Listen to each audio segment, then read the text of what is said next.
تحية لبلدي العراق اللي أني أشتاق ثواني على أرضه.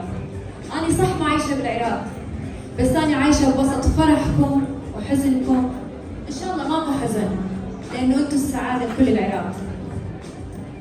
اليوم أتشرف بوجودي ضمن نجوم كبار، الراقية ميز قمر والراعي عبد الرحمن المرشدي، تحية لهم، والزميل الإعلامي مصطفى الربيعي.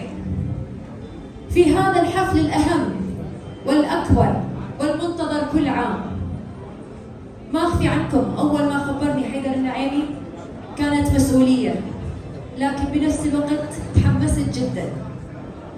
اليوم أحب أهنئ كل الزملاء اللي قدموا الأعمال الرمضانية لهذه السنة. أنتم نجوم تستحقون الجوائز، لكن كنا نعرف أنه هذا المهرجان بلجنة مختصة تهتم لأمره.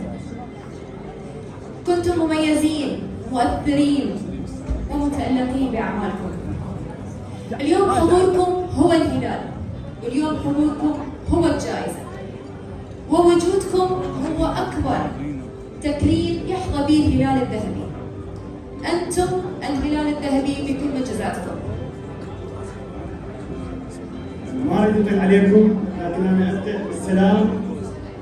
سلام على هضبات العراق وشطين والجرف والمنحنى.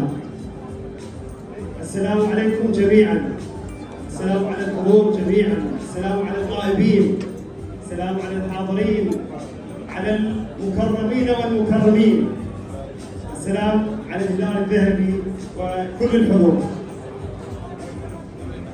أدعوكم الآن للوقوف لنبدأ الحفل بالنشيد الوطني.